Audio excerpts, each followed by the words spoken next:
नमस्कार, सुप्रियाज किचनमध्ये तुम्हा सर्वांचं पुन्हा एकदा मनापासून स्वागत आहे।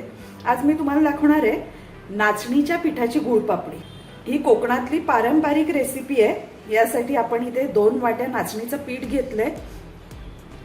हे 1 वाटी तूप आहे, 1 वाटी गूळ आहे, हा मी गूळ पावडर घेतली आहे, 1 चमचा खसखस आहे, ड्रायफ्रुट्स, अर्धी वाटी सुकं खोबरं आणि ही जायफळ पावडर आहे। इथे मी पॅन तापत ठेवलाय। आधी आपण ही खसखस थोडीशी भाजून घ्यायची आहे।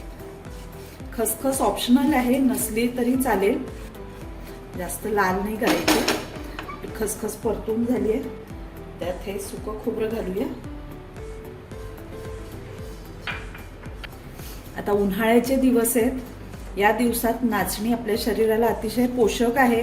नाचणीमध्ये आयर्न, कॅल्शियम भरपूर प्रमाणात असतं, त्यामुळे कुठल्या ना कुठल्या प्रकारे आपण नाचणी खाल्ली तरी चालेल। मुलांनाही हा प्रकार खूप आवडतो। शक्यतो भाकरी मुलांना आवडत नाही नाचणीची, म्हणून हे अशा प्रकारे काही पदार्थ केले तरी चालू शकतात। हे खोबरं यासाठी परतून घ्यायचं की जास्त दिवस जरी गुळपापडी राहिली तरी ती चांगली टिकते, नाहीतर मग खोबऱ्याला एक खवट वास यायला लागतो। खोबरं परतून झालेलं आहे, जास्त लाल करायचं नाही आपल्याला। यामध्ये आपण हे नाचणीचं पीठ घालणार आहोत।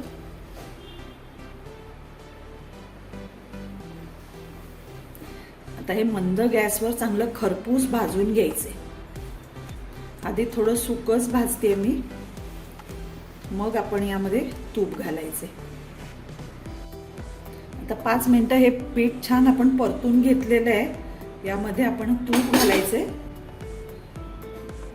हे 1 वाटी साजूक तूप आहे। 2 वाट्या नाचणीच्या पिठाला 1 वाटी तूप घातले। पीठ हे नेहमी चाळूनच घ्यायचं, म्हणजे मग त्यात गुठळ्या होत नाहीत। आता हे छान आपण खरपूस भाजायचंय चांगलं।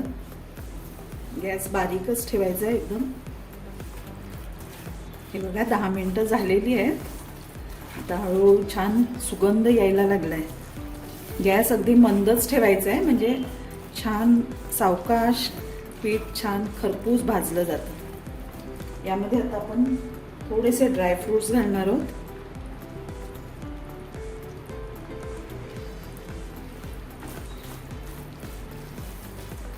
हे बघा आता तूप सुटायला लागलंय। जवळजवळ 20 ते 25 मिनिटं आपण हे छान भाजून घेतलेलं आहे। यामध्ये आता आपण ही जायफळ पावडर घालणार आहोत, अर्धा चमचा,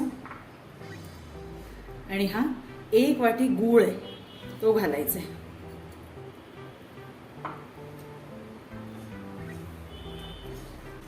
आता हे व्यवस्थित सगळं मिक्स करून घ्यायचंय।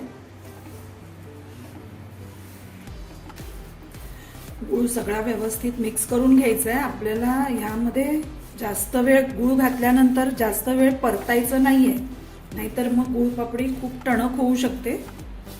आता हे बघा गूळ चांगला मिक्स झालेला आहे। गॅस बंद करून टाकायचा आहे। साधा गूळ वापरला तरी चालेल, फक्त गुळाचा पाक करायचा नाही, फक्त वितळवून घ्यायचा आहे गूळ। हे बघा मी आता हा गॅस बंद करते आणि मी ट्रेला तूप लावून घेतलेलं आहे, त्यामध्ये आपण हे आता मिश्रण घालायचंय। गॅस बंद करूया। इथे हे बघा या ट्रेला मी तूप लावून घेतलेलं आहे। आता हे मिश्रण घालूया।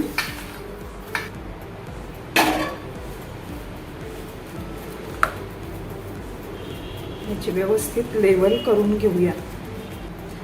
यावर आपण हे ड्रायफ्रुट्स घालूया।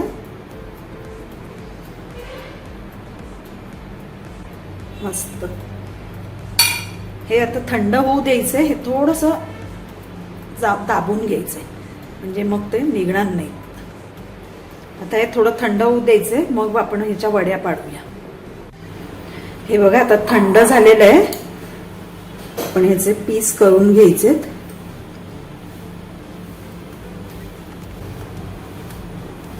मस्त. हे आता आपण काढून प्लेटमध्ये सर्व करूया. हे बघा, आपली नाचणीची गुळपापडी तयार आहे.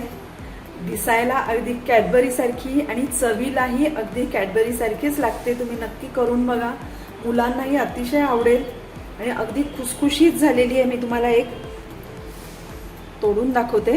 हे बघा, अतिशय खुसखुशीत आणि क्रंची लागते खाताना.